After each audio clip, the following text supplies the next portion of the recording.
sommes toujours sur le circuit de RS et nous allons parler des qualifications avec un invité spécial que je connais depuis longtemps, Mathieu Baumel. Vous le connaissez tous forcément, copilote de Nasser Al-Attiyah en rallye raid, en rallye, mais cette fois ici tu ne seras pas, de toute façon il n'y a pas de place. Il n'y a pas de place. Tu vas prendre le volant. Pourquoi cette aventure Lamera? Bah, tu sais, quand on est passionné, qu'on soit à droite, à gauche, sur un circuit ou dans le désert, c'est exactement pareil. Donc j'ai la chance d'avoir un pilote, donc Nasser Al-Attiyah, qui me laisse faire un peu des choses en parallèle, dont cette expérience avec la Lamera. Et franchement, le peu de kilomètres qu'on a effectué ce matin, je me suis régalé, c'est super. On va tenter de faire du hors-piste, hein. Tu restes bien sur la piste, hein, toi qui as l'habitude de rouler dans le sable. Hein. Alors attends, Nasser me dit que non, on ne coupera pas sur cette épreuve. Non, il faut que je fasse gaffe, ouais. Pas de Dakar ici, on va rester entre les lignes blanches. Le 30 heures aussi, comment t'appréhendes?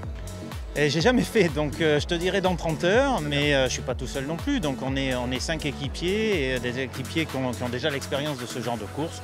Donc on est là pour prendre du plaisir et essayer de donner le meilleur résultat possible à la voiture. Donc pour l'instant, voilà, on joue dans les catégories gentleman et on va essayer de faire notre mieux pour être sur le podium. Alors est-ce que tu peux nous parler un petit peu et nous décrire, toi qui as l'habitude des virages, etc. Comment tu pourrais nous décrire ce circuit qui fait plus de 4 km ici à RS? Ah, écoute, déjà il y a plus de lignes droites que d'habitude, donc ça c'est bien. Et puis on a une très grande ligne droite assez rapide.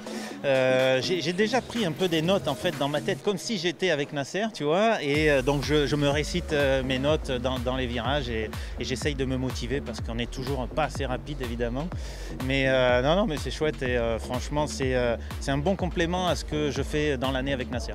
Combien de droites à fond sur ce circuit? Oui, c'est tout à fond, c'est partout à fond.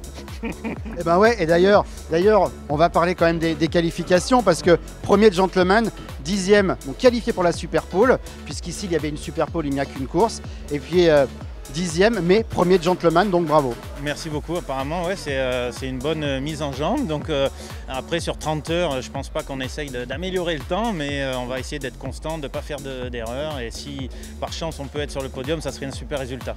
Ok, merci beaucoup Mathieu, et puis on va retrouver tout de suite en direct à un autre endroit du circuit, et bien notre speaker international. Anto, c'est à toi, tu es un invité il me semble. Oui, effectivement, Patou, la super pole position est donc tenue par la 61 Lotto Leclerc by Asphalt avec à ses côtés la 40 Continental Racing. On retrouvera en deuxième ligne la 14 ETC Racing 1 avec à ses côtés la 62 Team Lamera, tandis que la 65 Almaer Tremblay sera en troisième ligne avec la 48 Team TTM 48. Et bien justement, nous sommes avec le poleman Emmanuel Orgeval. Bonjour, merci d'être avec nous. Le circuit de Jerez, 30 heures plus un tour, la chaleur. Comment s'est passée cette super pole position? Bonjour, bah écoute, on ne pouvait pas espérer mieux, hein. On va dire que ça a hyper marché. Voilà, l'équipe a bien travaillé, voilà, et c'était encore une partie de plaisir de se bagarrer dans cette pole avec Greg Fargier, c'est toujours serré, donc voilà, on est maintenant sur le mode course et on va essayer de gérer ces 30 heures pour qu'elles se passent au mieux. Finalement, le plus dur reste à faire. Bien sûr que le plus dur reste à faire, là la pole c'était pour s'amuser, pour le fun, mais 30 heures, déjà on ne l'a jamais fait, voilà, donc on part tous sur le même pied et on espère qu'on va aller au bout de ces 30 heures et le mieux classé possible.